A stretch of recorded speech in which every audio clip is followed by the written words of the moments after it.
बच्चों, आज ये वीडियो इंग्लिश मीडियम वालों के लिए बहुत खास है, साथ में हिंदी मीडियम वालों के लिए भी खास है, क्योंकि इंग्लिश मीडियम वालों की कमी और हिंदी मीडियम वालों की विशेषता आज इस वीडियो में आपको देखने को मिलेगा।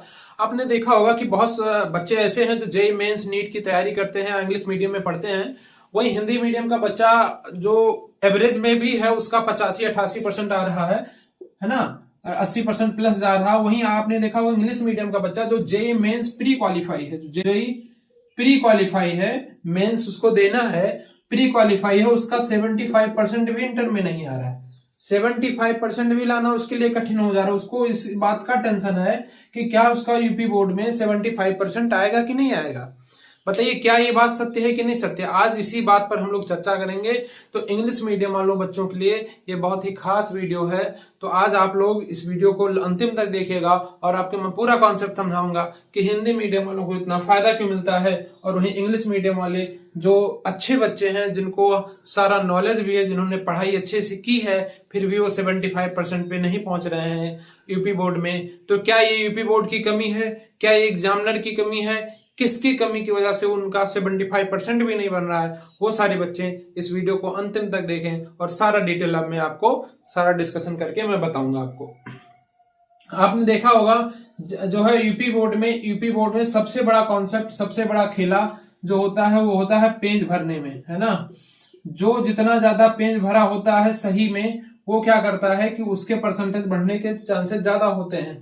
तो आप लोग जो भी बच्चे इंग्लिश मीडियम के होते हैं, इंग्लिश मीडियम के बच्चे होते हैं जिन्होंने तैयारी की है, वो कंपटीशन की तैयारी किए रहते हैं, उनकी थ्योरी इतना स्ट्रांग नहीं रहता, थ्योरी पोर्शन, कि वो बहुत ज्यादा डिटेल में लिख पाए। मैंने जो है हजारों कॉपियां देखी हैं इंग्लिश मीडियम की, जिसमें बच्चे सेक्शन जो आपका 7 वाला आता है उसमें आपको न्यूक्लिक एसिड के बारे में लिखना रहता है, और आप 4 से 5 लाइन न्यूक्लिक एसिड में इंग्लिश मीडियम का बच्चा लिख के चला आता है, जिससे उसके नंबर कट जाते हैं। वहीं हिंदी मीडियम का बच्चा देखते हैं कि वो कम से कम 1 से 2 पेज लिख देता है। तो मुझे बताइए कि 1 से 4 से 5 लाइन और 1 से 2 पेज, किसको ज्यादा नंबर मिलेंगे, जबकि दोनों के ही पॉइंट आउट लगभग सही ही हैं, लगभग सही है। तो इस हिंदी मीडियम वाले के बच्चे को जहां 5 में 5 मिलना चाहिए, वहां इंग्लिश मीडियम के बच्चे को 5 में 3 मिल रहा है ना। सबसे बड़ी कमी क्या है कि आप चीजों को, कंटेंट को लॉन्ग फॉर्म में नहीं चेंज कर पा रहे हैं। ठीक है, आप वैल्यूएबल कंटेंट लिख रहे हैं, लेकिन वैल्यूएबल कीवर्ड आप यूज कर रहे हैं, लेकिन आप उसको लॉन्ग फॉर्म में नहीं कन्वर्ट कर पा रहे हैं। इसकी वजह से आपका नंबर डिक्रीज हो रहा है ना। वहीं 60 आप लोग 1 लाइन 2 लाइन में आप इसको लिख रहे हैं, आप 60 जो है 1 लाइन में 2 लाइन में लिख रहे हैं। वहीं हिंदी मीडियम का बच्चा उसी 60 को आधे पेज में भर रहा है ना, आधे पेज में भर रहा है। तो बताइए किसको ज्यादा मिलेगा, किसको ज्यादा मिलेगा, है ना। एग्जामिनर जब देखेगा आपके और इसके, तो इसका फुल मिलने के चांसेस हैं और इसमें आपके नंबर डिक्रीज होने के चांसेस हैं।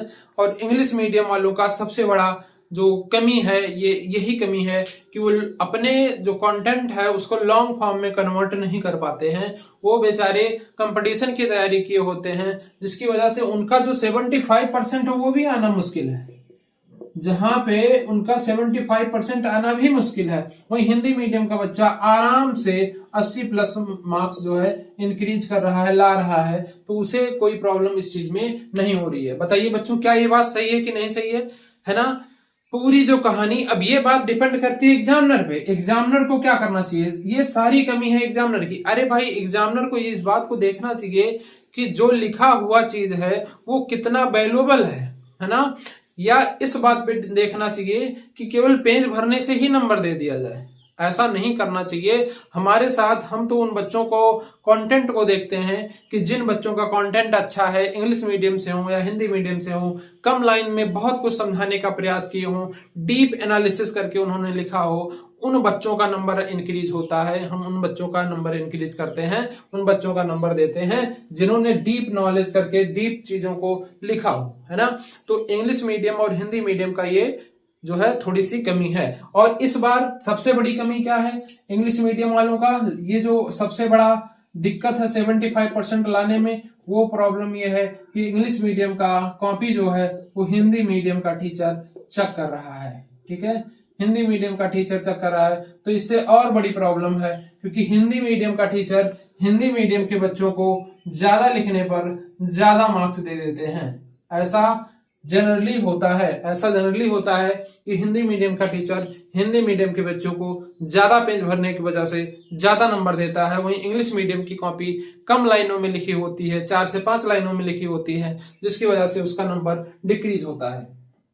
तो मुझे कमेंट में बताइए कि कितने बच्चे ऐसे हैं जो इंग्लिश मीडियम से हैं और कितने बच्चे ऐसे हैं जो हिंदी मीडियम से हैं। हिंदी मीडियम वालों को ऑन टॉप रहना है और इंग्लिश मीडियम वालों को थोड़ा सा रीड तो करना है, बट नंबर उनका मिल रहा, उनके लिए आसान है। जो टॉपर हैं उनके लिए थोड़ा कठिन है, और जो एवरेज में या लोअर में है उनके लिए आसान है, क्योंकि इंग्लिश मीडियम वाले का कॉपी बहुत ध्यान से नहीं देखा जाता, तो नंबर दिया जाता है लेकिन फुल में फुल देने के चांसेस बहुत कम होते हैं। तो इसलिए सबसे बड़ा प्रॉब्लम आपके टॉपर या 75% लाने में है। बाकी हम तो चाहते हैं कि हमारा चाहे हिंदी मीडियम का बच्चा हो चाहे इंग्लिश मीडियम का बच्चा हो, टॉपर हमारा यहीं से आए। ठीक है, तो आप लोगों की आई होप कुछ डाउट क्लियर हो गए हो इंग्लिश मीडियम वालों का, और कुछ डाउट हिंदी मीडियम वालों का क्लियर हो गया हो कि क्यों नंबर कम आते हैं। हिंदी मीडियम के बच्चों का ज्यादा नंबर आता है, इंग्लिश मीडियम वालों के बच्चों का नंबर कम आता है यूपी बोर्ड में। ठीक है, बाकी और अधिक इंफॉर्मेशन के लिए, यूपी बोर्ड से रिलेटेड सभी लेटेस्ट अपडेट के लिए इस चैनल को आप फॉलो कर सकते हैं और वीडियो को लाइक कर सकते हैं।